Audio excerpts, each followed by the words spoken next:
Welcome to the Movies to Watch Before You Die podcast. Happy holidays, Merry Christmas. We are doing another Christmas episode, but this time I think I think we picked a better movie than both of our Christmas picks from last year, which were Christmas Vacation and A Christmas Horror Story. We picked Jingle All the Way, starring Arnold Schwarzenegger, Sinbad, Rita Wilson, and a few other people. 1996. Gab, you look dumbfounded, but You just blew my mind, Dylan, because once you said, I think this is a better Christmas pick than our last year, I thought to myself, this movie is not better than Die Hard. But then I realized that was 2 years ago. we did that randomly, I think, in the summer, which I think Die Hard also No, came out in the summer, didn't it? no. We didn't do it in the summer. We did it. I remember my Christmas tree was up. Oh my God. Wow, So we've been doing this, this a long time. we've been doing this a long time and we're no better at it. No, nor will we get better at it. Now, Gab, Okay. what is Jingle All the Way about? What's this all been about? What am I working toward? You think you know everything about me, don't you? I dive at your bottom. I bloody well ought to. Well, Dylan, Jingle All the Way is about a poor father, Poor who in what sense? sorry. He's not a good father. His parenting skills are poor. He works too much. He always promises to be places and then never shows up. And the final straw is when he realizes that he did not buy his son the toy that he asked for. And so he spends Christmas Eve on a crazy tirade trying to find this toy and eventually finds himself wrapped up in a whole lot of trouble. He didn't get the Turbo Man doll. We have a lot to talk about in terms of accents, but why don't you tell me what IMDb had to say and see if I'm better than them? A father, it doesn't say if he's poor or rich in emotional or financial sense. A father vows to get his son a Turbo Man action figure for Christmas. However, every store is sold out, and he must travel all over town and compete with everybody else in order to find one. First of all, I actually think mine was better. Like, not even joking. I kind of do think so, because I feel like you summed it up much better about the emotional crux of it, which this is a deep emotional film. It's not just Arnold Schwarzenegger doing like hijinks, but Yeah. this made it seem much more like he is really competing against a lot of people. And it feels like everyone else was smart enough to get their Turbo Man before, and he's really competing against one other guy. Yeah. Now, Dylan, really quickly, when you watched this movie, what toy did you think about like as your Turbo Man when we were growing up? Whether it was for you personally or just in general from our age group, like the toy that no parent could get their hands on. And this is, of course, before eBay, right? I think before like people were buying things up and selling them for double the price online. Like this was truly go to the toy store as the store opened and try to like ramshackle your way through to the back to grab one. Ooh, ramshackle. I like that. Yeah, 1996 is really like the dawn of the internet. So it's not eBay widespread or nobody's going to a goddamn Etsy shop or anything like that. Hmm. The toy of our generation, I think of, is a Furby. Interesting. Now, that's what Corey said, to which I responded, do you know what happened to our Furbies? And Dylan, I'm going to let you go ahead and take it from here. What happened to our Furbies? Well, I remember specifically what happened to like our Furby. Was your Furby a part of this? Yes. Okay, I remember it would not stop. Like Uh-huh. it became self-aware and would not stop talking. They And were we talking to each other. yes, that's what it was. And my dad in the backyard took them out with a baseball bat. Yeah. It got real Goodfellas real fast, where it was like it felt like Joe Pesci and his brother in Goodfellas being put in the dirt, man. Like it was like you're Now, fucking done. I remember for some reason I think Zach was involved. Like Zach helped him or Zach was there. Maybe we watched and Zach, I don't remember. But anyway, yes, that is what happened. Our Furbies were executed Yes, with a baseball bat. it had to be done. It did have to be done. And then, what's interesting is my brother, who is 14 years younger than us, he got a Furby, like when they kind of revived them, second generation Furby. And his Furby, although still annoying, was significantly less annoying. Like they really kind of did the parents a solid and made it a little less horrendous. They realized it was too much when you put them together, and they were like, for the next 10 hours, blah, blah, blah, blah, blah, blah, Yes. blah, blah, blah. Like, They were like, we have to give them some kind of mercy. it sounded like some kind of jazzy gibberish. Yes. So interesting. Okay, so you and Corey both said Furby. My answer to that, honestly, was Tickle Me Elmo. I Remember feel like Tickle Me that's, Elmo? yes, but I feel like that was a little bit older than us, and this movie is kind of based off the Tickle Me Elmo craze. I don't know, Dill. I wanted a Tickle Me Elmo so badly. And I remember my mom could not get one. And another relative of, oh, actually, no, I'm sorry. I wanted one really badly. And my mom managed to get me one. Like, come hell or high water, she fucking figured it out. But it was maybe my birthday. And so I saw like extended family before my birthday. So my extended family gave me gifts before my parents gave me gifts because they would have given it to me on my actual birthday. And because I am a child of divorce, my father's family, there was not a lot of communication between them and my mom. So one of my aunts bought me a Tickle Me Elmo, and I remember bringing it home and being so excited, and my mom just crying Because because she had already got one too, I'm she had guessing. she had like worked so hard to get Oh, one, and somebody else just gave it to me first, and yeah, she to was be undercut. devastated. Would Yeah. you like a second Tickle Me Elmo? Yeah. So I always felt like there was always this like level of sadness anytime I played with the Tickle Me Elmo because I was like, "Why you made my mom cry? Like that's not cool."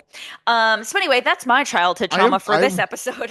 I'm literally just picturing you and Aunt Marlene, and I'm picturing you having a great time with Tickle Me Elmo while she's like got a fucking shot glass in her hand, like fucking Elmo, It's so Sesame interesting Street though. Like little bitch. Like how old was your mom when I guess when Zach was born? Because he's older than you. calculating 28, Okay, so my mom was 24 when she had me. Like, do you ever think about how fucking 24, a young child. and stupid our parents were? Like, sometimes I'll like think about how bad of a job my parents did with like something where I'm like, I understand that the reason I feel like this is because my parents made me feel this way and it's so wrong. And then I'm like, wow, my parents were also children. Like, that's Yeah, crazy. my therapist is often like, it's all from early childhood, Dylan, and I'm like, so they fucked me up right at the start. Right from the beginning. They Corey's botched me right from the beginning. It's so true. Corey's mom was 20 when she had him. I'm like, you guys were both kids. That's Like, insane, and it's because people just like the dollar went further. Nowadays, you're mhm. 32 and you're like, I'm a child. I can barely afford Disney Plus. Like, Yeah.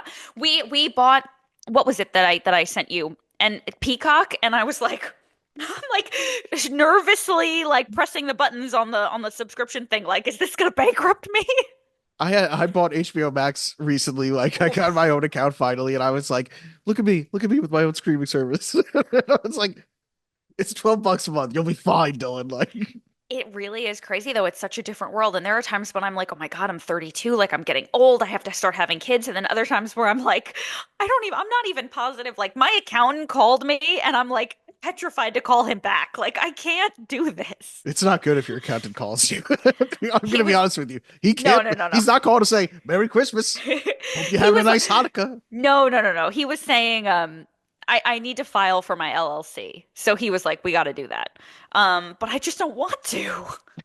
That sounds so adult. Meanwhile, I'm like, I gotta put on Batman Beyond. Like, Anyway, so yeah, Furby, Tickle Me Elmo. I don't remember what it was when like my cousins who are significantly younger than me, like what it was for them. I think it was Tide Um, Pods. oh yes, of course, right. Yes, I think that was definitely. the next toy craze. Yeah. What is it this year?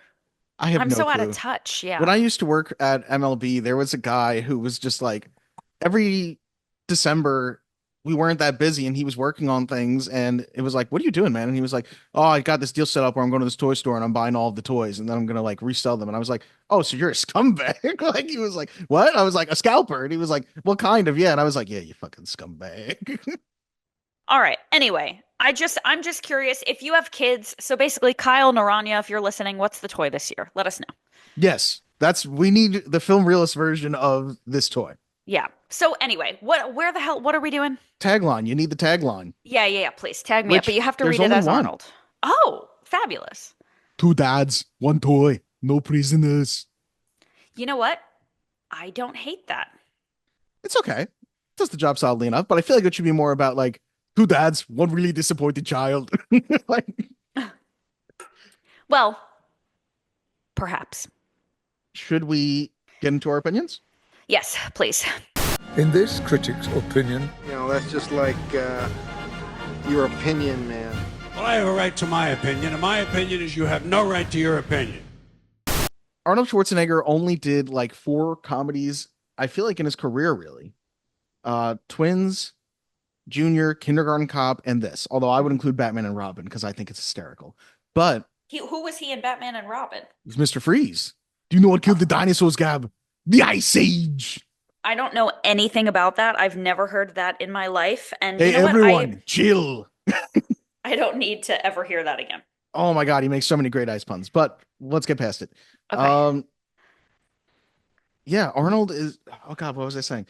Of his comedies, I don't think that this is like his best. But when it comes to Christmas comedies, I feel like this is near the top of my list. Like, it's very realistic look at Christmas and the unfortunate, very capitalist version of Christmas that we live in, where it's like, you got to get the thing because the only reason they're going to love you is you get the thing. Because Yeah. the kid's really disappointed him in the beginning, and he's like, I'll get you a Turbo Man. And he goes, I love you, Dad. I forget about all the times you didn't show up for me. Yeah. I think I have like memories of watching this movie in like the middle of July as a kid. I loved this movie. And I think it gets forgotten about when we talk about like really good Christmas movies. And I think what makes it so good is that you can watch it from the perspective of the little kid.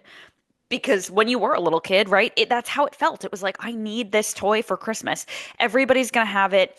It's the coolest thing. The commercials. Remember how they used to beat us over the head with the commercials on Nickelodeon, where Hell it was yeah. like, oh my God. And they were like infomercial level for kids. I remember like some of the Super Soaker commercials. That's exactly going what I on was thinking of.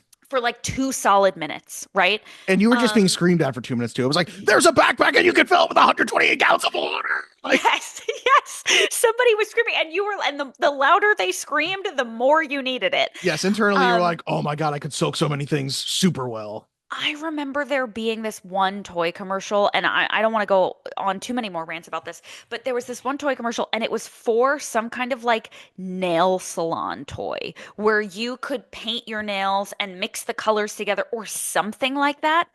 And I wanted it so badly, and my mom was like, you are never going to use that. Like, I was so not like a girly girl as a kid, but the commercial was just like, I need it. And my mom was like, you are never going to play with that ever. And I remember being like really disappointed. I also remember there being this Barbie cash register do you remember playing with the Barbie cash register? No. It was really cool. It had like the little microphone where you could be like clean up on aisle 3, but it also you could like scan things. It was awesome. And for whatever reason, at that time in my young life, I really aspired to be a cashier. So I was really interested in this toy. But the commercial was banging. Anyway, all of that to say, when you're a kid, or if you can recall being a kid, you can definitely watch this movie from Jamie's perspective because it is like imperative that you receive this toy. But then also as an adult, it truly is like so stressful to watch this man go from store to store to store looking for this one specific thing and coming up short every time. And the fact that he doesn't have the internet to just like buy one for whatever the price may be is even more stressful because he's in his car driving to different towns, different malls. He goes to the Mall of America at one point. He's going to trying to get random this toy. stores that sell toys. Yes. Yeah. Which is just what you did back in the day. Yeah. I don't know. I think, oh my God, Jamie has one really good line that shows like what the kid's point of view is. He says, Johnny's going to get one, and so is everybody else I know. Whoever doesn't is going to be a real loser. And like, that is how it is as a kid. Like, if I don't have the Furby, everybody's going to know that I'm a poor loser. Like, do you want that, Mom? Do you want to kill me socially right now in this fragile age? Which is so crazy because you're not allowed to bring the toy to school. At least you weren't when we were kids. So it was like the only kids that knew you had it are the kids that came over your house. There's also that kid in every like school who's like lying about what he's got. Like, I remember there was a kid in my school who like, I can't remember his name, but he was like, oh yeah, I've got like a full-size X-Wing in my basement. And I'm like, you do from Star Wars, the jet. You have a giant flying space shuttle in your basement. Yeah. How'd you get it in there? It Yeah, feels like that honestly. scene from The Simpsons, Aurora Borealis, at this time of day, at this time of year, located entirely in your kitchen. Like, come on. I it's so true. Oh fuck, I had something to say and I totally lost it. Um anyway, come back to me. Okay, they do a really good job of. It's so funny. They just never acknowledge the fact that Arnold is Arnold. They're just like, this is regular old dad, Arnold Schwarzenegger. Like, there's one That scene where they acknowledge the fact that he's not like a regular Minnesotan man, and it's just the moment where Ted goes, "You can't bench press your way out of this one." Never are people like, "Look at this freaking giant." to the point where if I may, with the spoilers, You may commence spoiling. in the end, he somehow finds himself dressed as Turbo Man in the parade, and he is talking to his son. He's holding his son. He walks the son over to his wife, and they're all like, "Wow, Turbo Man, thank you." And he's like, "You're welcome." And no one is like, "Oh, what a strange coincidence that this enormous, muscly, fucking what is he like?" Austrian. Austrian, I almost said Belgian, Austrian accented hulk of a man. And you don't realize this is your husband? Not only does she not realize, I love her dueling reactions when he takes the helmet off. The wife, when he takes the helmet off and reveals that it's Howard, she goes, "Howard? Howard." The first one is, "Why are you Turbo Man?" The second one is, "Why are you Turbo Man? And we're not at home." Like, It's really fucking insane.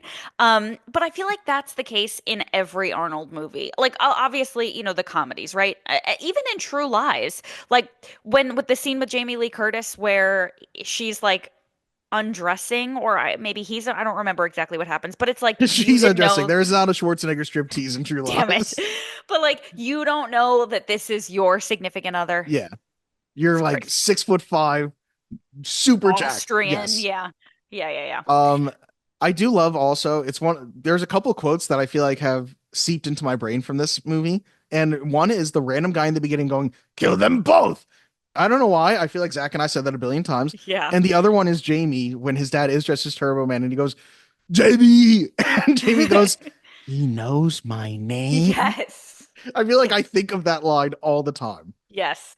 I think that the next character performance we need to discuss is one that I think it should have been nominated for an Academy Award. I hope we're thinking of the same person because the second best performance in this, like the second performance after Arnold, should clearly be one person. Okay, let's say it on three. Okay, Okay. you ready? Yes. Now, are we going to say the character name or the actor? I'd like to say I the was- actor's name. Yes, agreed. Okay, all right. 3, 2, 1. Phil Sinbad. Hartman. No! No. What have we done? Oh man. Although, wait, Phil Hartman too is amazing in this movie, Okay, but that was deeply disappointing. Let's go Phil Wow. Hartman first. No. Let's go Sinbad first. Okay.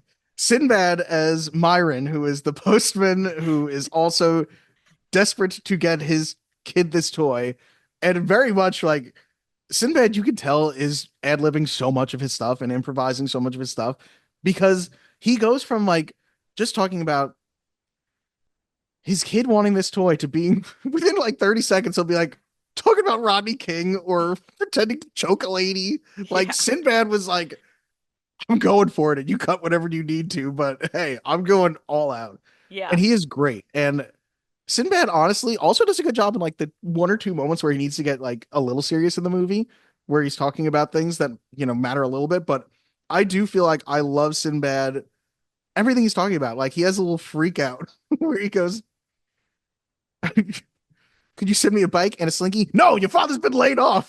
We are being set up by rich and powerful toy cartels. And I know what I'm talking about because I went to junior college for a semester and studied psychology. So I'm right in there."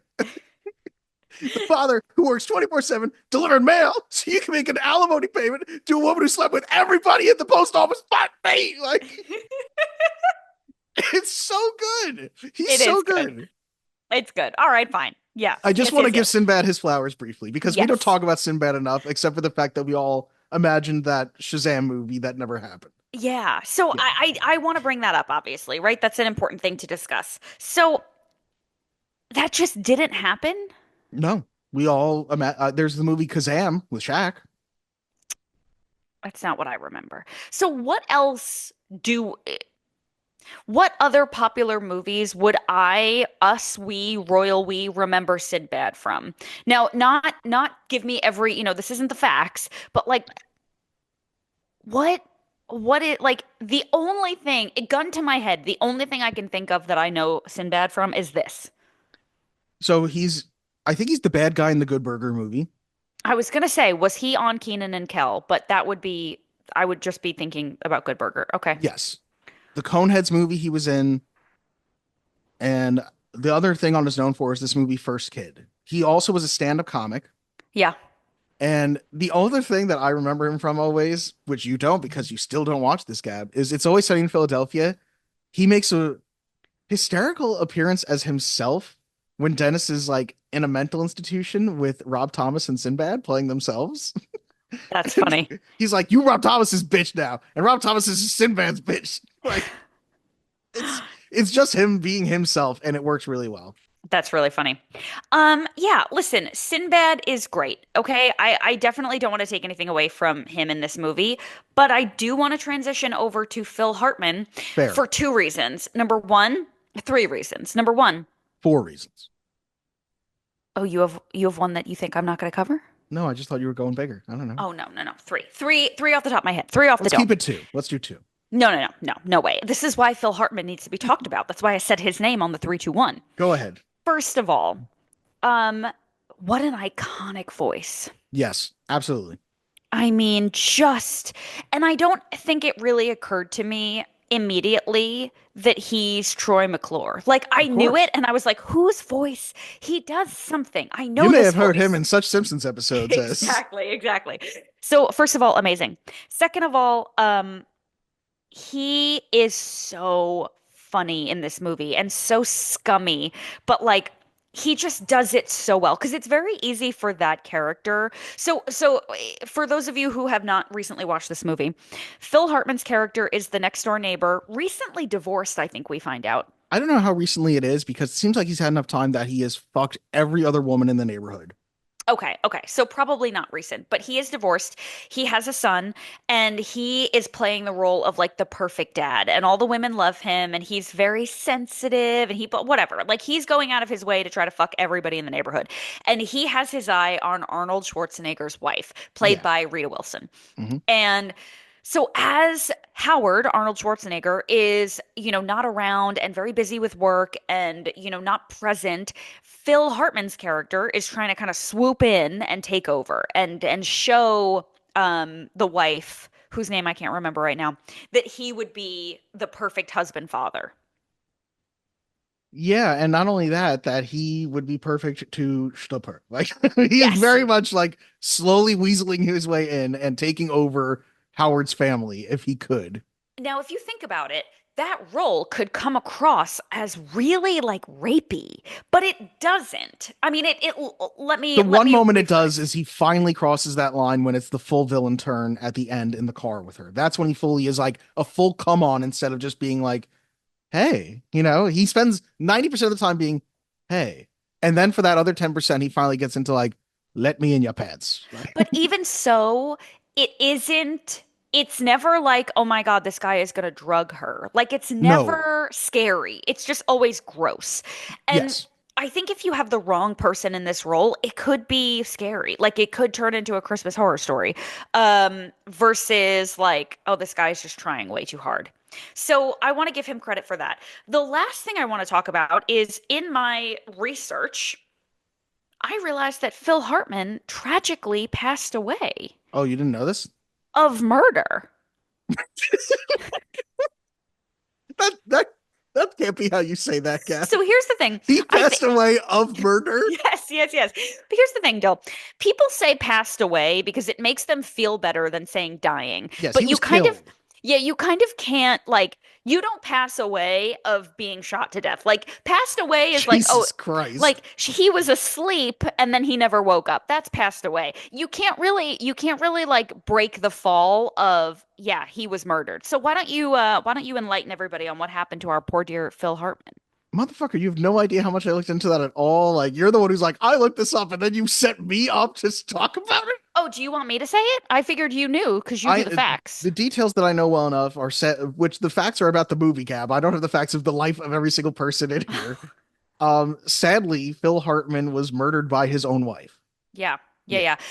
So it seemed to me like he was married once, divorced. His second wife was upset that he was like never around or really busy. Honestly was like a little strange at how it like mirrored this movie, where he was always working and never around, and so she killed him and then killed herself.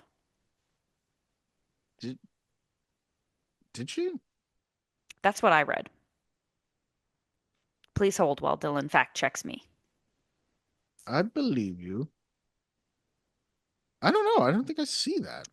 Hold on, now I'm gonna look it up. What have we both done? This we are talking about all the wrong things. Their marriage was troubled due to Phil's busy work schedule and Bryn's drug and alcohol abuse. In 1998, while Phil was sleeping in his bed, Bryn shot and killed him and later killed herself. Okay.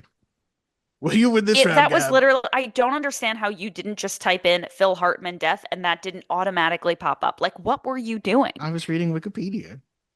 But you don't have to. Like Google will bring to your attention the part of the Wikipedia page that has the fact. I'm sorry, Gab. I like to do my own research. I like to put on my I like thinking to- cap. I like to do my own. I've been using ChatGPT to do almost all of my thinking. It's great. Oh God. Let me type into ChatGPT. I'm We'll gonna just have write, ChatGPT do the rest of the podcast. tell me about the movie Jingle. No, I'm just kidding. I'm not gonna do that because it's just gonna pull up the IMDb plot. And sometimes it's like an idiot. It's like, well, in the movie Jingle Your Jangles, Phil Hartman gets murdered, and you're like, no. Yeah, yeah, yeah. Sometimes I use it for nutrition stuff, like for work. I'll be like, how many grams of carbs are in a banana? And it'll be like 4. And I'm like, this is wrong. Can we talk about also skipping past your bananas? Can we talk about when Howard is trying to comfort JB and he goes up to his room and it's right around the time he tells him like, you're gonna get the Turbo Man doll. He missed his karate thing, so at one point he puts. I just have to talk about the noises Arnold makes. He Yeah. puts the karate belt on his head as a headband, and he just goes, "This is really cool." Whoa! Whoa! It's Yeah. just unhinged and like I feel like Arnold.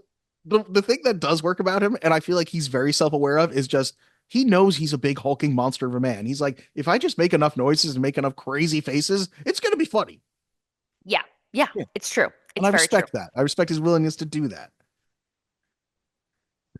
I also I want to give credit to the direction because they do this thing twice with these like whip zoom type shots where his wife says to him, good thing you got that Turbo Man weeks ago, because it'd be impossible to find now. Lights go off, zoom in on like Arnold's face, his eyes just like only thing lit up as he realizes like, oh no, Christmas Eve day, I'm going to have to shop with a Turbo Man. Like, Yeah. now we were talking about Phil Hartman, who facilitates the most iconic quote of the movie. Do you know the quote I'm talking about, Gab?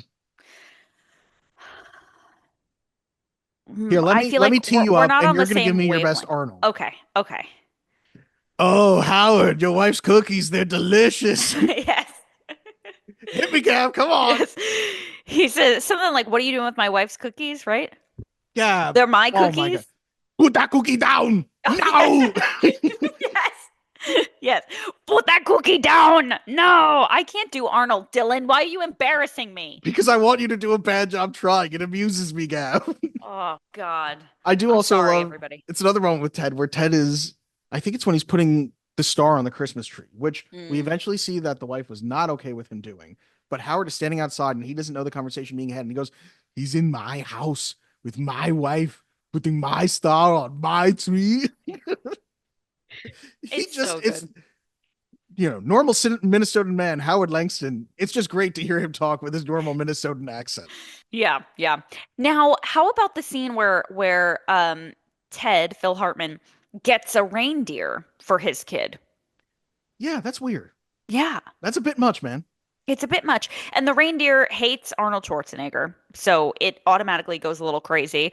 And it kind of goes from like real reindeer to like animatronic angry reindeer, which is like, oh, 1996.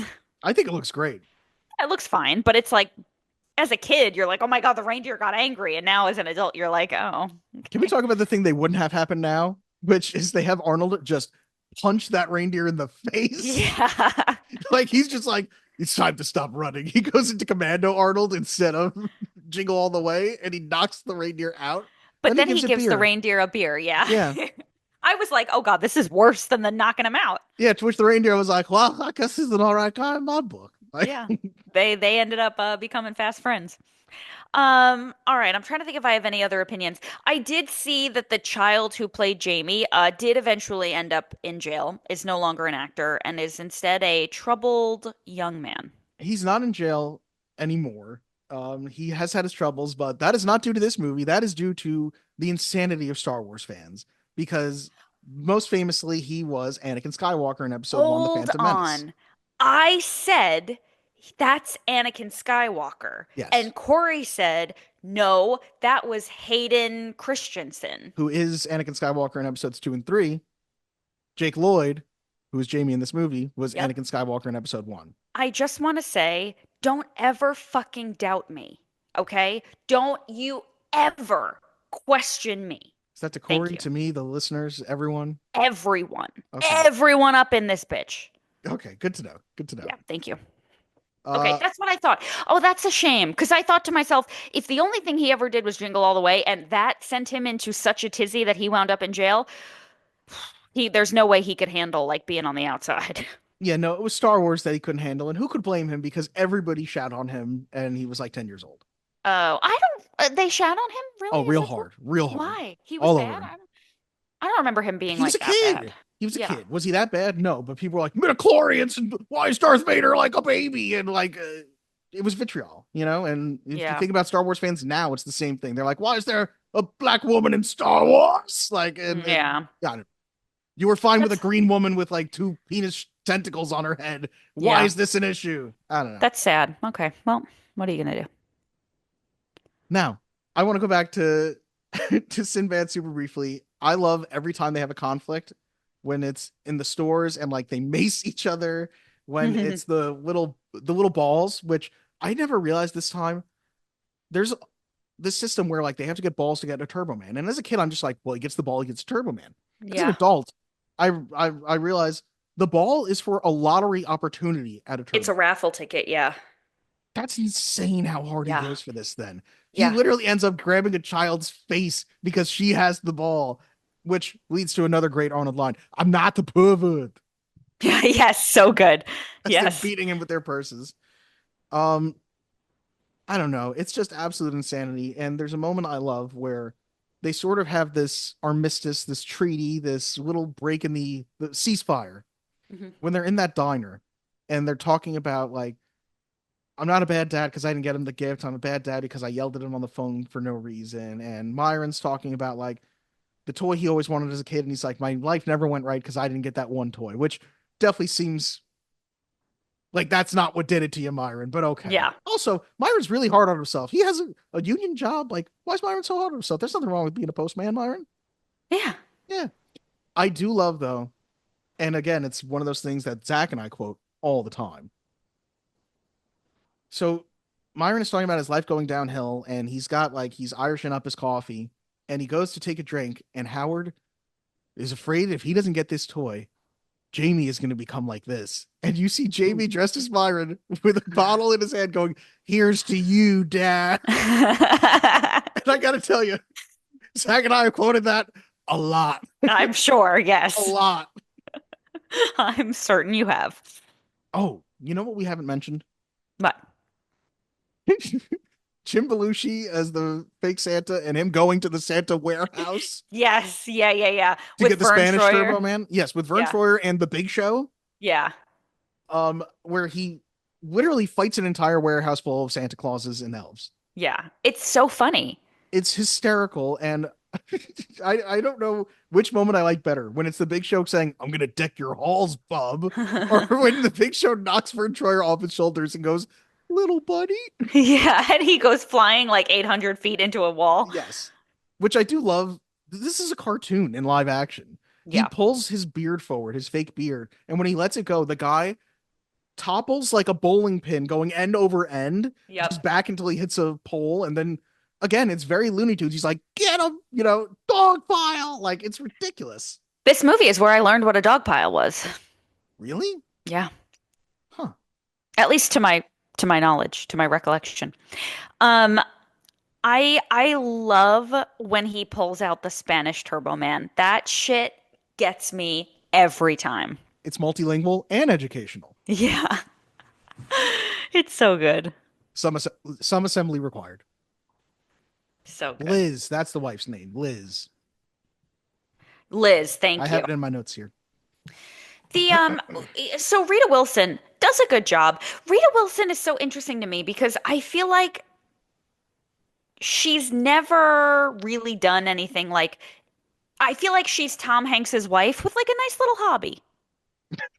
Her acting as a side gig, you're saying? Yeah, like she just, when her husband is out and like doing work or whatever, she'll like do something. I think the best thing Rita Wilson ever did was play Marnie's mom on Girls. Did you watch Girls? I did not. I Do you did remember that not. she's been in I did not. She's been in another movie that we did on the podcast. Do you remember what? Yeah, isn't it Sleepless in Seattle? Yeah. Yeah.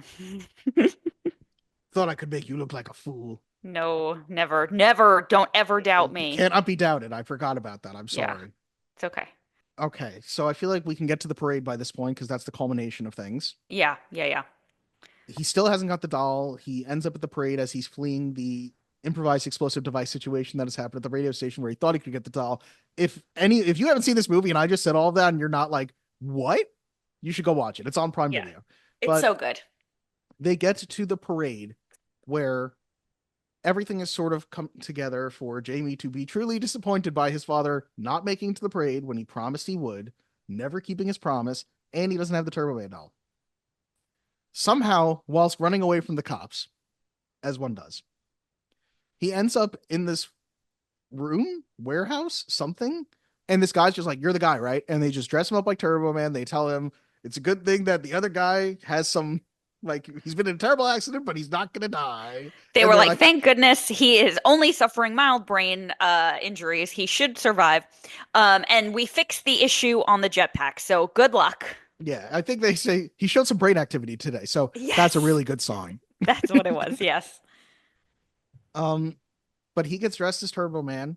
He gets into the parade, and because apparently Turbo Man is giving away a Turbo Man doll at the parade, he finally gets it. And it's this moment of triumph where like the movie could end with him getting the Turbo Man doll. He has his moment of celebration and then getting to pick Jamie and reveal he's got it. And instead, what happens, Gab? Sinbad, the mailman, dresses up as the evil.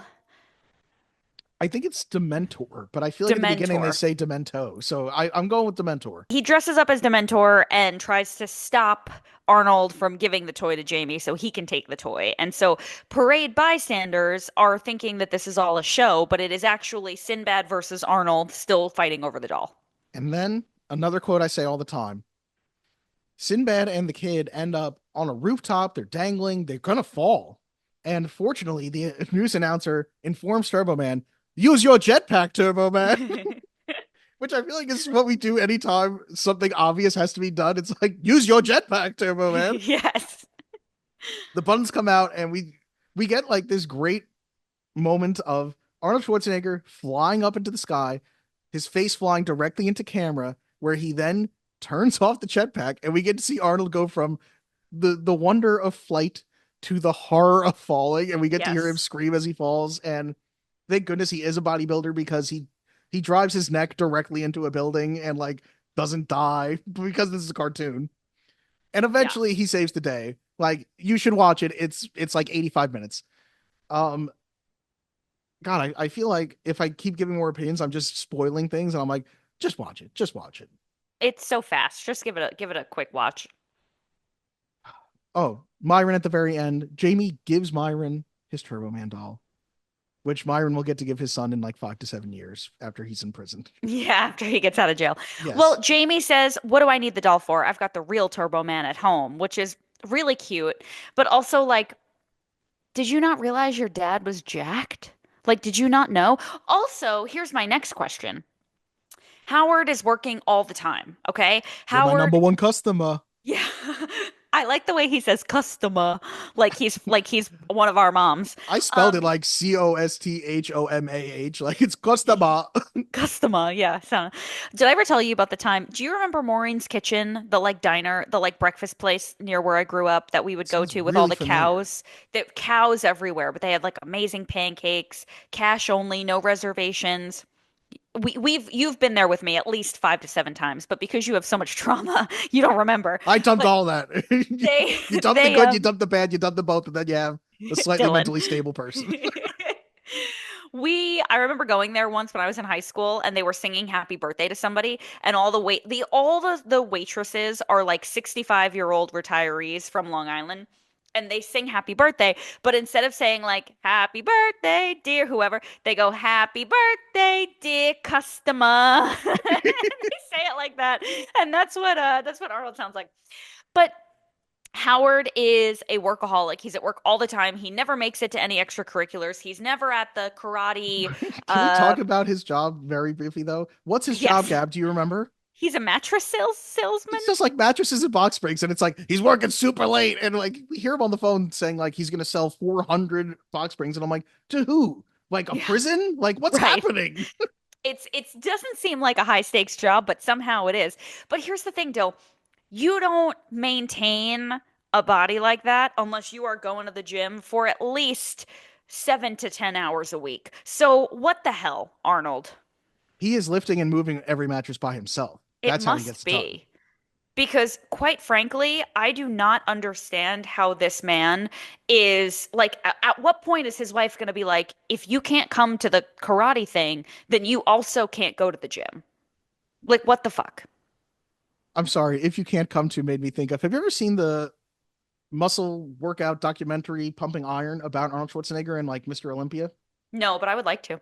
He has a great moment in it where he talks about exercise in his lifestyle and he goes, no matter what I do, I'm always coming. When I'm at the gym, I'm coming. When I'm working out, I'm coming. When I'm with my beautiful girlfriend, Maria, I'm coming. So I swear to God, it's real. I swear to God, if you look up Arnold Schwarzenegger coming, it will come up. Is that, is he saying what does he mean? Yes, he's alluding to exactly what you mean. Like, I don't think he literally means like he's orgasming as he exercises, but the feeling of it, the rush of it. Okay. I wish Pumping you Iron, hadn't pretty told me good. that. Yep, I'm good. Um, wow. That's crazy. Should Okay, so before I get to the facts, no, because I feel like I was in the middle of saying something. go on. No, I guess I finished. And so did Arnold, I guess. I was just gonna talk about the last thing. Did you watch the after credits scene? No, Were you aware that there's an after credits scene? I must be because I watched that movie so many times. So Liz, Jamie, and Howard are all together, and we have Liz talking to Howard, and she says, seeing everything you did today, if you're willing to go through all that for him, just for a present, well, it makes me wonder, what'd you get me? And it does the same thing from the beginning where it I've zooms seen in on that. his face hard. Yeah. Silly. Really, just a terrible husband and father. Yeah. Yeah. Um, but the moral of the story is you can buy your family's love. Yeah. Yeah. You could buy just about anybody's love, I would say. I mean, if you got enough money, everything Yeah. for a price. You know, money does buy happiness. Hell yeah. Like I think they really were just trying to set us up for failure because I've never been happier than when I'm not concerned about finances. Being poor does not buy happiness. Being poor accesses unhappiness. So yeah, definitely. Yeah. So just if you're listening, and we know that you are, just get some money. You'll be fine. Stop All these being things you're poor. worried about, yeah, all these things you're worried about, they'll go away if you just have some money. If you just try That's hard enough, you'll be rich. That's America. yeah, that's what this country was founded on. Like there's Yeah. gold out west. Just go get some. There's gold in them there hills, and it's totally accessible for the regular person nowadays. Just Yeah. try real hard. That's why I never understand when people are like, I'm quitting my job because of my mental health. And I'm like, bro, what's on the other side is way worse because now you're mentally ill and broke. Yeah, I don't think it's gonna help as much as you think it is. Yeah. I'm quitting life and my job because of my mental health. And I'm like, well, that will solve the problem. Yeah. Yeah. Yeah. If you're just unhappy that your mental health isn't bad enough, quit your job. Okay. Now should we get to some facts? Yeah, now that we've given the people the advice they really need, let's get to the facts. I want the truth. Face the facts, ducks. Facts have no place with an organized religion. So normally I go into like ratings first and stuff, but very first thing I have to do is talk about something that happened. So occasionally I reach out to people involved with the movies and like nobody responds. The director of this movie, Brian Levant, responded to me on Instagram Oh, fuck. because I just reached out and I was like, hey, love to know if there's anything that you feel like the IMDb trivia section should have this. What do you feel like people don't know about the movie that you think is interesting? And he couldn't have been nicer. He went, sure. The studio envisioned it originally as a Danny DeVito Arnold Schwarzenegger project. Mm-hmm. The cigar budget was $100,000. What does that mean? That Arnold smokes a lot of cigars. So the movie Oh. paid for that many cigars for him and whoever else wanted them. I thought that was like a shorthand, like a nickname for like the cigar budget, like the first budget. Coming. Oh my God. Okay, the When cigar. That's Arnold is fucking smoking crazy. cigar, he's coming. Okay. And the last thing he gave me was, and in 1999, the studio stopped issuing profit and loss statements as they decreed it would never recoup its $84 million budget. Wow. So it tanked? Oh, okay. So we're at that part of the facts anyway.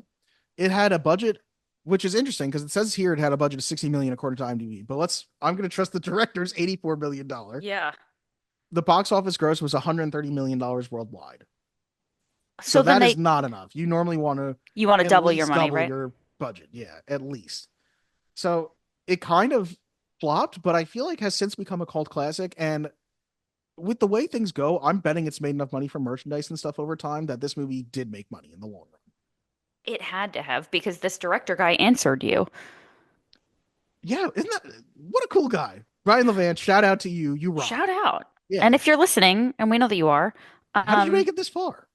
yeah, are you okay? Clearly, have you quit your job? I think he's a professor now. And I know he wrote a that's book nice. he worked on Happy Days and he wrote a book about that. He seems like a cool dude and a genuinely nice guy. Wow, he must be, and forgive me if you're listening, old. Yes, he is a bit older. Why am I looking at his age? I don't know. It doesn't seem important enough, but he's 72. Oh, you're not that old. What else we got here? So on IMDb, it gets a 5.7 out of 10. On the Rotten Tomatoes tomato meter, it has a 20% with an average rating of 4.4 out of 10, 9 fresh reviews, 37 rotten. The audience score is 41% with an average score of 3 out of 5. Like You know what I want? What? I want the letterbox on this bitch. Oh, we'll get there. Okay. Directed by Brian Levant, who also directed Beethoven, The Flintstones, Are We There Yet? And Snow Dogs. Okay, so I love snow dogs. Beethoven. We see a lot of Bernese Mountain Dogs in our neighborhood, which is crazy because we live in the middle of Manhattan.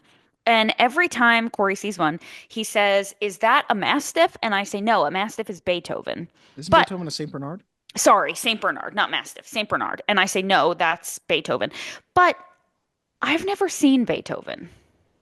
It's good. It's fun. Although You I had didn't it, though, remember. right? Yes, I rewatched it like a year ago. The villain's plot is absolutely insane. They want to test a new type of ammunition and they need a big skull for it. And he's like, I'm going to kidnap that dog and shoot it in the head. And I'm like, holy shit. This is a children's movie. This is the most evil thing I've ever heard of. Wow. Yeah. The screenplay was written by Randy Kornfeld, who also wrote Eight-Legged Freaks and Incident at Deception Ridge, which I don't know so what that his is. But it career sounded took a cool. strange left turn. Not much that I knew of besides this and Eight-Legged Freaks. The movie was also produced by Christopher Columbus, who sailed the ocean blue in 1492. Wow. Now he's old. I guess this is why he goes by Chris Columbus. Produced by Chris Columbus, who also did some rewrites on the script and produced movies like The Lighthouse, The Witch, Christmas with the Cranks, Harry Potter's 1 through 3. He directed Home Alone, like very noteworthy figure in film. Yeah. Movie stars Arnold Schwarzenegger, who you might know from all the movies we said before. I don't need to say it again. Sinbad, who you might know from all the movies we said before. I don't need to say it again. And Phil Hartman, who you may know from News Radio, Saturday Night Live, and The Simpsons. Rita Wilson from Sleepless in Seattle, Runaway Bride, Kimmy. Jake Lloyd as Anakin Skywalker, also with Martin Mull. No, not as Anakin Skywalker. What do you as mean? Jamie, As who you may know. Jamie, who you might also know as Anakin Skywalker from The Phantom Menace. Also as Martin Mull, Jim Belushi, Chris Parnell in his first movie, Big Show, and Vern Troyer. It was nominated for a Razzie for Worst Director for Brian Levant. Wow, and Undeservedly he so. still answered you. I feel like the general consensus at the time was really harsh, but I do feel like he takes pride in it now, and it's come around to the fact that I think this is a fun movie. It's fun as fuck. So do you think that his therapist made a lot of money off of this movie? I think his therapist did, yeah. Okay. Okay. What else? It was also Worst Supporting Actress for Rita Wilson, Worst Actor for Schwarzenegger, and the Razzie for Most Painfully Unfunny Comedy it was nominated for. That is so bizarre. Yeah. The critics' consensus, Arnold Schwarzenegger tries his best, but Jingle All the Way suffers from an uneven tone, shifting wildly from a would-be satire on materialism to an antic, slapstick yuckfest. Roger Ebert gave it 2.5 stars. I liked a lot of the movie, which is genial and has a lot of energy, but I was sort of depressed by its relentlessly materialistic view of Christmas, and by the choice to go with action and mild violence over dialogue and plot. Sir, what movie did you think you were showing up for? Also, sir, was Robert Ebert Jewish? Roger Ebert. Roger, sorry. I Sorry. don't know.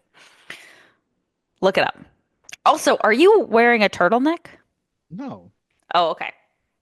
Do I just have no neck? Fuck you. Well, what, you were looking down and like the black of your shirt is blended into the black of the chair. Roger Ebert was Roman Catholic.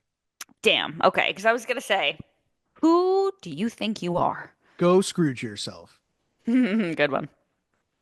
Neil Smith from BBC.com. You'll need an awful lot of Christmas cheer to forgive Arnold Schwarzenegger for his fourth and hopefully last venture into comedy. A turkey that needs stuffing on the most inaccessible shelf of your local video store. Okay. Letterboxd. Maria. There's a scene in this masterpiece where Arnold Schwarzenegger almost says, "I am your father" to Jake Lloyd. That's the shit George Lucas saw and said, "That's my Anakin right there."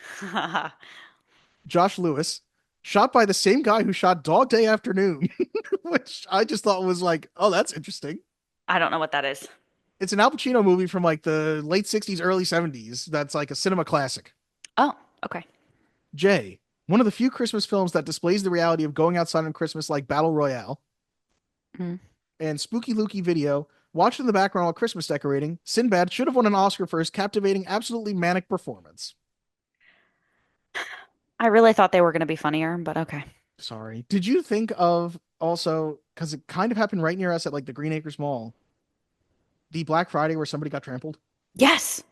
Oh, I think about that every year. Yes, there's a scene in this, and it doesn't, Black Friday's not really like this anymore, but there was a 20-year period where Black Friday was like, it's 2 a.m., we're all waiting for the store to open, and then we will fucking scratch, claw, murder each other for it. And then it actually happened right in Valley Stream on Long Island nearby us, where somebody got trampled at a Walmart. Yeah. Yep. Last night I went out to ice cream with some of my friends, which you made a really dumb comment about. And we were walking to the ice cream place, and my friend Kendall was like, the Black Friday sales this year were so bad. It wasn't even like they weren't even worth it. We used to have to go to the store at 2:00 in the morning. We used to be a proper country. It's too easy now. We've made it too easy on people. And it's like, Yeah. hey, the Black Friday deals, it's the whole month. Meanwhile, I remember going to Best Buy and they were like, sorry, there was only 4 of those TVs. And the first person bought 4 of them. And I'm like, fuck that guy. Like, Yeah. And then you would like try to find the guy in the parking lot so you could beat him up. absolutely. America. Yeah. All right. A couple more fun facts. We already talked about, okay, so this is also based on Cabbage Patch Dolls being a craze in the 80s and Tickle Me Elmo. Chris Columbus wanted Joe Pesci to play Myron at one point, but he was deemed too short next to Arnold Schwarzenegger. That's fair. Which I guess is the same reason why it didn't turn into a Danny DeVito Arnold Schwarzenegger project either. According to director Brian Levant on Gilbert Gottfried's Amazing Colossal podcast, he cited this movie as putting him in director jail when it was first released. But as time subsequently passed, he was pleasantly surprised to see the film's shelf life improved. Levant has been asked to autograph various VHS copies and homemade mementos of the film, subsequently returned to director's jail in 2012 when he did the direct-to-video sequel to A Christmas Story. Oof. Yeah. Arnold Schwarzenegger was paid $20 million for the movie. The parade was filmed at Universal Studios Hollywood, California on the New York Street set, and they used over 1,500 extras, which I think is pretty incredible. Yeah, wow. Tim Allen, Robin Williams, Chevy Chase, Bill Murray, and Steve Martin were all considered for Howard. Interesting. Yeah. This is kind of long, but I feel like it is interesting. Okay, well, hurry up. In 1998, Murray Hill Publishing sued 20th Century Fox for $150,000, claiming that the idea for the film was stolen from a screenplay they had purchased from high school teacher Brian Webster entitled Could This Be Christmas? They said the script had 36 similarities with Jingle All the Way. The president of Murray Hill, Bob Laurel, bought the script from Webster in 1993 and sent it to Fox and other studios in 94, but got no response and claimed the idea was copied by writer Randy Kornfield, who was also Fox's script reader. In 2001, Fox was found guilty of stealing the idea and ordered to pay $19 million to Murray Hill, with Webster to receive a portion. Laurel died a few months after the verdict. This was the president of Murray Hill, before receiving any of the money. On appeal, the damages figure was lowered to only $1.5 million before the verdict itself was quashed in 2004 after a judge decided the idea was not stolen, as Fox had bought the screenplay before he or anybody else at Fox could have read Could This Be Christmas? Wow. You didn't know there's a whole bunch of legal drama behind Jingle All the Way, did you? No. Crazy. It also just doesn't feel like that unique of an idea. I don't know. Yeah, I don't know. Another interesting thing. This movie came to Arnold Schwarzenegger, was offered to him after he was going to star in a Planet of the Apes remake that fell through. Interesting. Which eventually ended up with Marky Mark Wahlberg. Yeah. On the movie special features, they do have a real Turbo Man show, like documentary about the rise and fall of Turbo Man. It's pretty cool if you look it up on YouTube. Oh, interesting. Last thing, there's a straight-to-DVD sequel, Jingle All the Way 2, which was released in 2017, starring Larry the Cable Guy, that has none of the actors return. And I thought that this would be a fun question to ask. Arnold Schwarzenegger was 57 when they filmed this movie. Wait, say that again? Arnold Schwarzenegger was 57 when they filmed the movie. Are you kidding me? No. There's no way. That's wrong. He was born in 1947. Oh, no, he's 47. 47. That is still impressive, but Yes. Okay. Okay. So, who would you have star in Jingle All the Way if they made it today? My first thoughts were a few more wrestlers: The Rock, Batista, and John Cena. Cena is 47, Batista is 55, and The Rock is 52. Would you think any of them would work in this or as well in this? And if not, is there somebody else that you can think of? I think The Rock is so charismatic and great. Like he and Arnold both have that like undeniable charisma where you just can't help but love them. I do think it needs to be somebody with a really ridiculously thick accent because of how funny it is. Somebody who seems implausibly like they could not be a Minnesotan that is being crammed in there. Yes. And could not be instantly recognized by their significant other. Yes. Like John Cena, he can do it because he's got the comedic chops, but he has to do it with an Australian accent. Yes, exactly. I do love John Cena too. Yeah. I think either one of them could do it. I don't know that there's like anybody else who is like physically imposing enough because I feel like that is really important. Yes. God, you're putting me on the spot here a little bit. That's why I tried to go long with my question and tried to extend out time second. for you. I'm literally just talking now because I figure it gives you more time to think, Gab. So this is really me just allowing you to spin your wheels while the listener hears me just keep talking ever so eloquently. Here's the thing. And I'm hoping to see a sign that you have gotten somewhere with this thought process. My brain is like Homer Simpson, like the monkey with the seagulls. I am just like la la la. All right. Well, if you had to pick one of those three guys, who you picking? Cena, Batista, The Rock. I think Cena is the funniest. I think Cena's the funniest. I think Batista would be the most interesting. I think The Rock would be the most like cliche. I don't know who that is. He was Drax in the Guardians of the Galaxy movies. He was in Blade Runner 2047. He was in Knock at the Cabin. That gives me an idea. I think it could be who's the guy from Parks and Rec that I love so much who was in Guardians of the Galaxy? His name is Chris Pratt. No. I heard he's like off the wagon now. I don't know. I always think of the Seinfeld thing. Is it off the wagon or on the wagon? Because they kept the booze on a wagon. Yeah.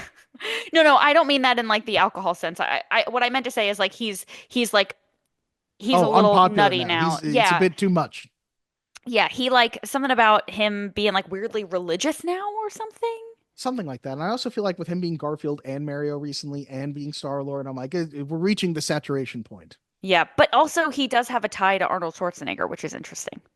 Yeah, he's married to Katherine Schwarzenegger? Yeah. Yeah, okay. Yeah. So, could be interesting from that perspective. All right. That's all the facts that I've got, Gab. Okay, well, I have one question for you really quickly. Who would you cast to play Ted? Ooh, that's an interesting question. I'll tell you who I have one right away. Really, right away, because I feel Hold like on. Phil Hartman is like sort of irreplaceable. Is it somebody with a Phil Hartman energy, or did you go like a slightly different direction? Uh, different direction, but not totally dissimilar. Like very unique voice, very like could be scummy, but also could be like you could see why the ladies would love him. I I think kind of I've have an nailed it. idea, but let me hear yours first. I want to hear yours first. Okay. My mind kind of went to John Mulaney because to me he Oh, okay. seems like perfectly normal, pleasant enough that he could be like everyman John Mulaney. Who it's like, oh, I'm a sensitive, nice guy dad. But I could also see John Mulaney quickly going into like, but I'm gonna fuck you now. Like, Yeah. Okay. Are you ready for mine? yes, hit me. Bob Odenkirk. Ooh. Right? Right? I feel like he would kind of just be doing a Phil Hartman of his own. Like he would sort of do more of an impression, but you know what? I would love it. Work though. Yeah. It would really work. Yeah. I love Bob Odenkirk, first of all. Like, what a fucking gem. But I think he's got like think about Better Call Saul, right? Or Breaking Bad, whatever. Like he can be that like schmoozy, like nice guy, but then he can also be a real fucking scumbag. He's like an action star now too. Did you see that action movie he did? Nobody? I hated it. I didn't see it. It wasn't It good. was I heard it was good from everyone else. I mean, listen, that's not my cup of tea. You know what I mean? That's not my bag. But I just felt like it was so gratuitously violent and like nothing happened. He didn't really talk all that much. Like it was kind of lame. I think it was probably like a wet dream for him, but like it didn't work for me. I wanted more substance. Fair enough. Personally. You felt more like Roger Ebert, where you're like too heavy on the action, not enough on the dialogue and plot. Yeah, Hmm. All right. Should we hit the verdicts? please. But before we get to the verdicts, we're going to do some mail now. We've got a couple guests joining us just for the mail because they recorded the next episode. Zach, don't say anything. Mail time! When you control the mail, you control information. Mom asked me to ask you if there's any mail for us here by mistake. What? So we got a comment from Scotty Cameron. This was on Just Go With It. Okay.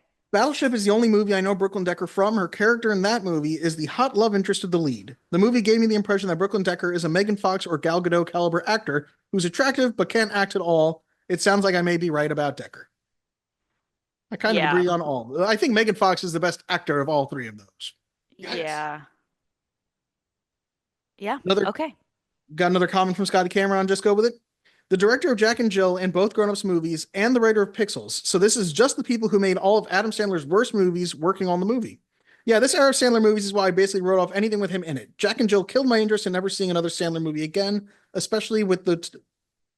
Oh, I couldn't read for a second. Especially with the terrible plot of Al Pacino falling in love with Jill. Like, why? I saw that in a time when I thought Battleship and the Total Recall remakes were good movies. That should tell you how bad this movie is. Al Pacino's Here's the thing, though. Isn't Scotty Cameron like 20 years old right now? I think a little bit older than that. He just graduated with his bachelor's, right? Yeah, maybe. Yeah, so he's like 20, maybe 21 at the most. So he saw that movie. That movie came out, if I recall, where I was living at the time when the posters were all over Manhattan. It was like 2012. I want to say it might have been after that a little bit.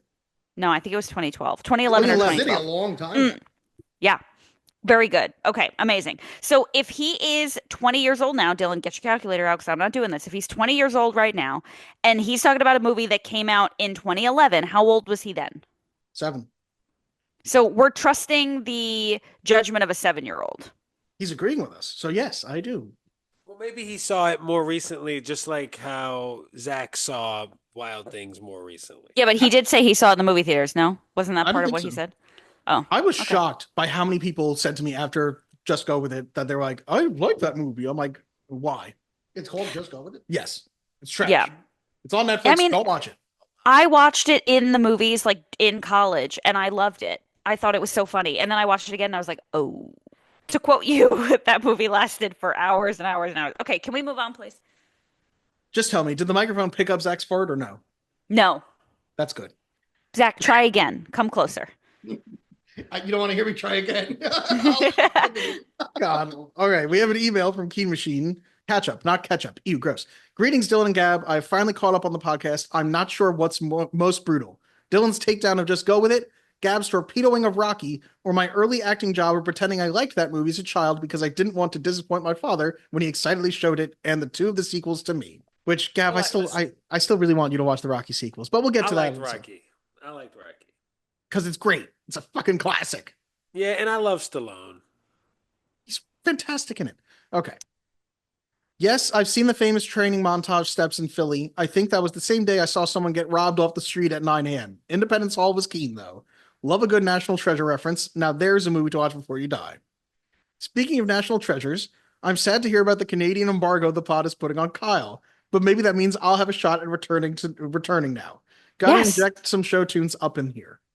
Been way too much sports talk lately, and I won't stand for it, which is why I'm currently sitting as I type this. City Slickers, aka Life, Love, and Cows, however, was a delightful film I'd forgotten all about, so it was fun to revisit that through your reviews.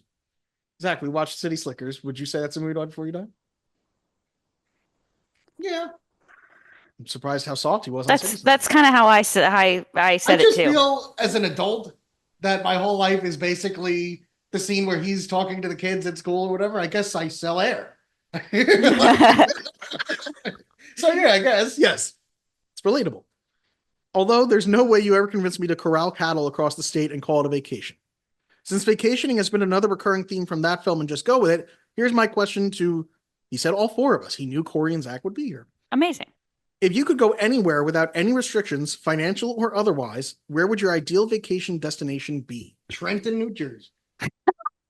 Very achievable. I only vacation in Jersey. I don't know. I guess I'm trash. I don't know. Zach does not like to go far. That's so weird. Why? I love Jersey. Okay. Would you ever move there? Yeah. What part? Any part. I really like it. I like Jersey City has a lot of nice stuff close to the city. You like the American Dream Mall? I like the American Dream Mall, that area. I love Atlantic City. Yep, you're trash. Yeah. I like a good pork roll. I like a good cheese steak. You know, they make them all. Pizza. The pizza's okay. Do you like a Taylor ham? I do. I do. I haven't had it in a minute though, but okay. Yeah. Jersey. Do you like Bruce Springsteen? Come on, who's from Jersey that I like more than Springsteen? Danny DeVito? Frank Sinatra. Oh, I was gonna say that. Or you didn't mention Hoboken. Or oh my God, what is his name? He is from New Jersey. He was in My Cousin Vinny. He's Vinny. His name is Joe Pesci. Joe Pesci. Mm-hmm. Okay. All right. This Vacation feels okay. I have two. The first one that comes to my head is Greece, because I've always wanted to go to Greece. Second, this is more of like I really don't think I could sit on an airplane for this long, and that is Australia. I don't think I could do that plane trip either, yeah. Oh God, it just feels brutal. We met these two people at our gym who were from Australia. They were like vacationing in New York, and we were talking about CrossFit, and they were like, there's a competition near us in Australia. You guys should come for the weekend. You can stay with us. And we were like, for the weekend? First of all, we would get on a plane.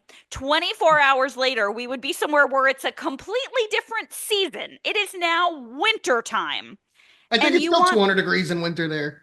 Well, yeah, but still, it's like, what the fuck? And you want me to stay for the weekend and do CrossFit and then immediately go home? Like, what? That's not nice. That's not a real offer. Yeah. Yeah, for the weekend, you would spend more time on a plane than you would in Australia. Right. You know what it is? Absolutely. I don't like plane travel. That's why I think I like Jersey too. I agree. I don't like plane travel. You know, you can go other places by car, though, right? Like, you could go to Florida. Yeah, I mean, I don't He know. likes New Jersey. He's happy with New It's Jersey. you. Eventually, I'll have to make my way to Florida. That's where we go to die. But I mean, Right. That's true. Right. I would much rather sit on a plane than in a car, but I just feel like 24 hours on a plane, at least when you're in a car, you're only surrounded by a small amount of people. When you're on a plane, there are so many people. The chances of somebody being horrible are much higher, unless of course you're in the car with my family, in which case it's 100% that they're horrible.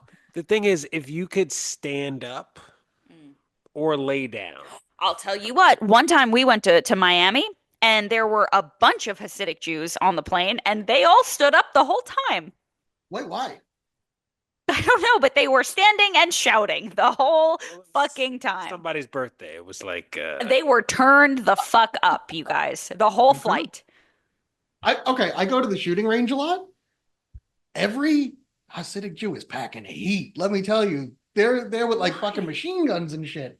But they can't use them on Saturday. True. This mail I guess on the segment. Sabbath, knives only. Yeah. Exactly. This mail segment took a turn. Corey, Sorry. vacation destinations. Well, it's funny because if we were playing like the dating game or something like that, I would have also said Greece. I'd like to go to some coastal city in Greece. Now, I don't enjoy flying, so to me, it's not even about money because I feel like if you go on a trip like that, you just already know that you're going to spend a certain amount of money. I just don't like the idea of sitting on a plane because planes are small, and I'm a person who's living in a larger body. So I feel Description like the guy's So am I, but in a different way. And I don't- Hey, I Corey just just feel- described himself like he's the little alien from Men in Black inside the dude's head. Let me tell you something. When we sit next to each other on the subway, he takes up 1.5 seats, which means I have to sit in the middle of 2 seats. So the thing is going up my ass and I hate it. He's too big. Well, yeah, Let's not but touch so that's the thing. Like I'd still go. Like I would love to go to Greece, and we probably will at some point. Thank you. I love the Being food. recorded. Me too. Yeah, they got great food. It's Jersey, great Greek restaurant if you're looking for one. Yeah, I like mozzarella and It's feta. basil. Oh, feta. That's Yeah, it. yeah. Mozzarella and basil. You just I like Okay, I where like else? feta. Where else can we go? No, I thought he said Feta just is one. great. Oh. Oh, I'd also like to go to Tokyo. Japan was up there on my like dream destinations would be cool. I just hear like 2 of my clients came back from Tokyo and they were like, it's like New York but clean.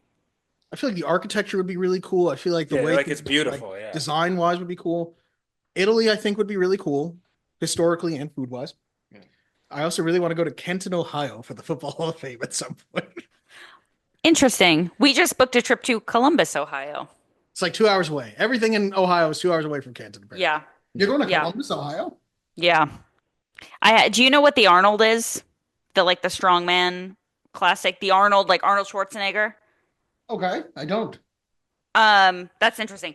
I have a client who's a pro strong woman and she's competing, so I got coaching credentials to go and feed her during the competition. So we're gonna meet Arnold. Yeah, hopefully we I was can going to meet ask, what do you feed a strong woman like this? I guess anything she wants is the answer. Yeah, basically. It's a lot of Uncrustables and Sour Patch Kids and dried mango and, bullshit. So it's not that off from my diet. I don't understand what I'm doing wrong. I guess you should just train to be a strong man.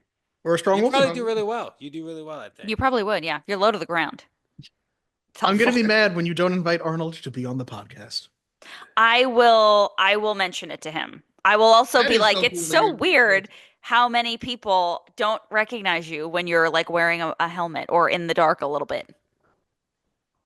Wait, what? Oh, because we said that for Jingle All the Way, the fact that nobody recognizes him just because he's dressed as Turbo Man. He's still talking like he's He's like, I'm Turbo Man Jimmy. He Also knows loved my when name. Sinbad called him Turtle Man. Sinbad was dope with that movie. Thank Yeah. you. I said the same. Yeah. I said Phil Hartman. was Anytime amazing. Dylan sees me drink from a flask, by the way, he goes, "Here's to you, Dad." We quote it often. It's fair. Well, Keen's email. In the meantime, wishing you both a happy Hanukkah and a Merry Christmas, which start the same day this year. Keep it Keen Machine. How nice. He's the best. Yeah, Keen's great. What's up, Keen? We got a Christmas card from him. Did you? Yes. Okay, good. You know what? Even better. Keen's actually here. Come on out. All right, guys, you can come out now. Okay. Should we wrap this chaotic mail segment up and get to our verdicts for Jingle All the Way? Yeah. Let's do that. Do or do not. There is no try. The guilty will be punished. Sentence is death. Gab, who goes first? Because this is our Christmas movie. I don't know. Why don't we say it at the same time? We'll say yes or no, and then we'll take turns explaining. But I'm gonna Okay. say 3, 2, 1, and then we're gonna say it. Okay. Okay. Here we go. 3, 2, 1. Yes. Oh yeah. Yay! Yeah, obviously. All right. I will say this. It's a very quick watch. It doesn't take a lot out of you. It's silly, it's goofy, it's relatable, and like there's no downside to it. Like it's cute. It's a really nice Christmas movie because it doesn't beat you over the head with the like it's the Christmas spirit. Like we should all be kind to each other. There's no like virtue signaling in it. It's just a great fun watch. Damn, Gab, you stole exactly what I was about to say again, actually. Shut up. That it's What so were you quick. It's gonna such an say? easy watch. It's so fun, and the fact that like you're gonna watch 4 of the Christmas movies that day that are all like about the importance of family, and it's not about the gifts. It's about the love, And this movie is Yeah. like, no, it's about the gifts. It's silly. It's ridiculous. Like, yeah, we all know what Christmas has become in the modern era, and I love that about it. And like, Yeah. my favorite Christmas movie if I had to pick is It's a Wonderful Life. But at some point, it becomes so sappy that like it's really nice to see a Christmas movie that's just like, dude, remember when we all went ape shit for Turbo Man or Cabbage Patch or Tickle Me Elmo? And it's like, yes, I remember that. Do you remember as a kid when you desperately wanted a Super Soaker or a PS2 or G.I. Joe or Barbie's cash register? Hell yeah. Yeah. Yeah, exactly. Yeah. It's so honest about Christmas and honest about like what it's like to be a kid at Christmas, what it's like to be a parent at Christmas, the desperation, right? And it's just such a modern take on Christmas without being too sappy or too emotional or too virtuous. And it's great. I love this movie. I've always loved this movie. It held up, certainly. And it was such a nice, I'm so glad we did this. Yeah, me too. And I'm glad it worked out well enough because I remember, again, going back to last year's Christmas movies, we each just blew each other Christmas movies away. Yeah. Yeah. It's no Die Hard, but it's great. Almost nothing is Die Hard. Die Hard is literally one of my top 5 movies ever. And it's the only one of my top 5 movies that we've done on this podcast so far that you've said yes to. I mean, it's a great movie. Maybe have better taste. Go fuck yourself. All right. What are the things we say at the end, Gab? Well, if you enjoyed this movie, if you want to give us your opinion or you just want to say hi, you can send us an email at movies-to-watch-before-you-die@gmail.com. You can leave us a voice message at anchor.fm/movies-to-watch. In the link tree below, you will find a link to our friends at the Hall of Pods podcasting network. You'll find links to our merchandise shop where you can buy Movies to Watch Before You Die merch. You will find my Venmo where you can send me money for being your favorite podcast host and some other things that are of equal or lesser importance. Please tune in again, give us a good rating on Spotify, follow us on all of the socials, and have a great Christmas. Nailed it, Gab. You nailed the shit out of that. Oh my Yes. God. I should have just ended it. But I do also want to mention real quick, Zach has said he wants to come on more. He wants to be like the featured guest. But he wants his own shirt where it says Zach says hijinks ensue. Okay, perfect. All of that can be done. We are celebrating a big milestone soon. We are. I think Zach needs to be involved in this. Oh boy. Well, we'll have to make that happen really soon then. Okay. Okay. Hijinks shall ensue. Thank you for listening to this podcast and come back on our next episode, which will be our 100th episode when we talk about something else. Goodbye. Bye. I got it! I got it! I got it! Ah! He made it! I got it! I got it! He got two! He got two! Get the mailman!